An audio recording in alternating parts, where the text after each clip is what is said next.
everyone.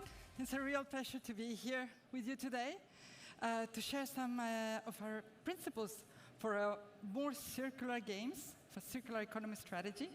And to do this in this place, this is a very special place for us because you may know this or not, but you're already in an Olympic and Paralympic venue. This place, in 428 days, will be turned into a judo, into wrestling, and later into a rugby wheelchair playfield. Exactly where you're sitting now, there will be a lot of things, that you will see as spectators, but behind the scenes, this is the place, right? Behind the scenes, there are a lot of other things that will be needed that you will never get to see. So imagine for a second you're a member of the Paris 2014, and you need to go from what you see here into that, right? You say, well, we're going to need a lot of materials, a lot of goods, a lot of things. How can we make sure that everything we need has a life after the games, has a second life? So in this particular games, we wanted to achieve this goal, but we were starting a bit of a white piece of paper because there was no book on how to turn these games into a more sustainable one. So we said to ourselves, there's a great opportunity to create a methodology to think these games in a different way. What does it really mean? Let me take the case of a chair. For us, you see a chair, we see 110,000 chairs that will be needed for the games. Our job is to make sure that those chairs make it to every venue on time. Every venue is every of the 44 venues. And my job, in a sense, as sustainability director, is to make sure that those chairs have a life afterwards, that they find themselves in the right place. And the right place is not the garbage bin, which is what happens many times with events. So, talked about the chairs, but that's not only it. We have about 800,000 pieces of furniture.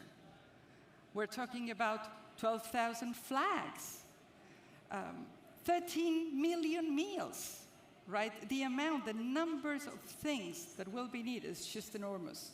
That's the scale of the games, right? So we have set for ourselves sort of a new way of thinking.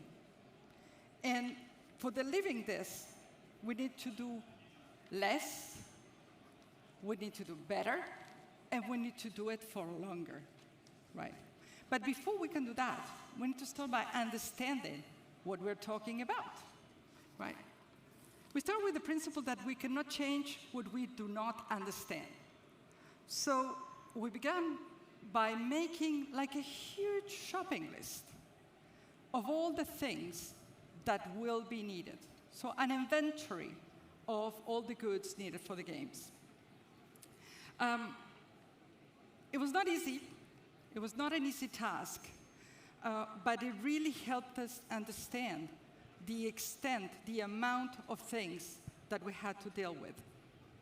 And after that, then we imposed for ourselves these three principles of doing more with less, by favoring rental over buying, of doing better by promoting eco-design, and doing it for longer, right, by securing a second life for everything.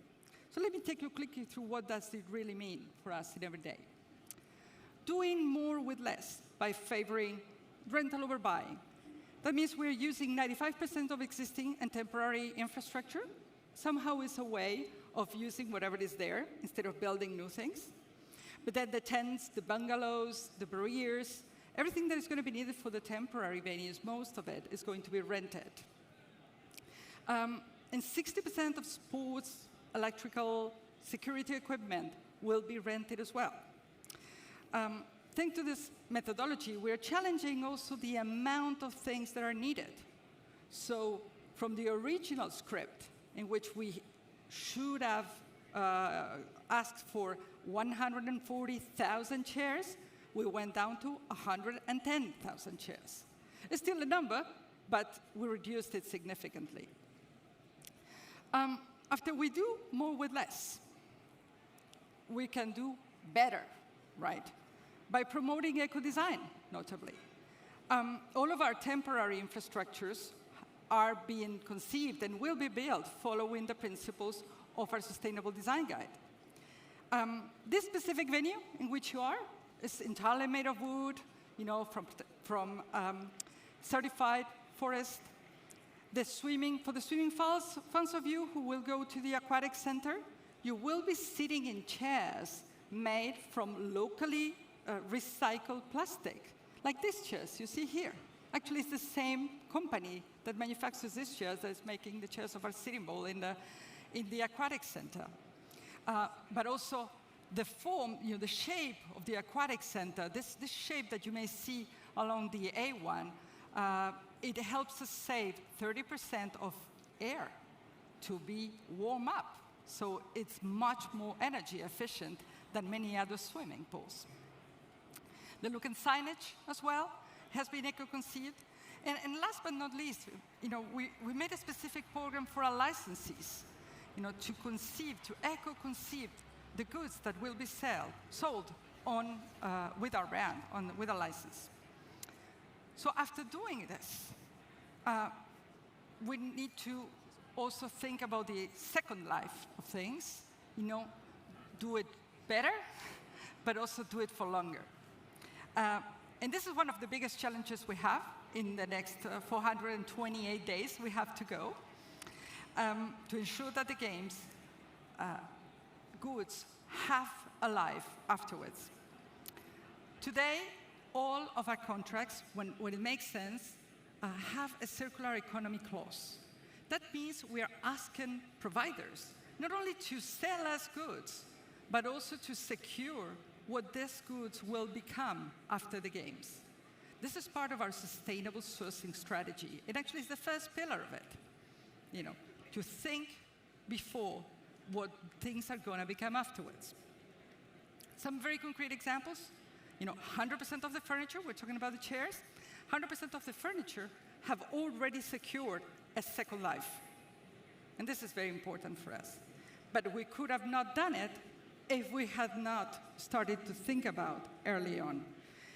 Actually, with two of our sponsors, Lareco and RGS, they have agreed not only to be sponsors and to provide us the furniture, but also to take care of it afterwards. There are also some interesting equipment case.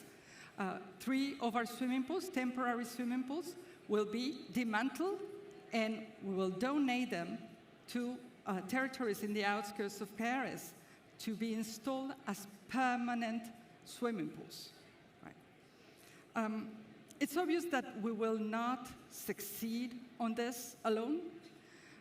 This is something that each and every one of us will have to contribute. And today, our partners, our service providers, everyone is doing their share. During the games, not only us in the project, but you as spectators, the athletes, the media, everyone will have to play its role to make sure we make it to the objectives we set for ourselves.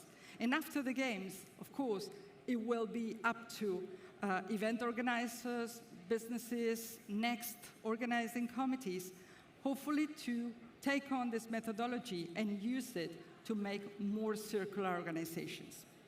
So in a nutshell, for all the resources needed for our organization, we deploy a more responsible model. We think the after games, before the games. We try to do more with less, to do better, for longer. And we wish that this opportunity is taken as well by other organizations to make more circular organizations. If the Games, with such a huge agenda, can make it, or at least try it, we don't see why other organizations could not. So thank you very much. And hopefully together we'll go higher, we'll go faster, stronger, together. Thank you very much.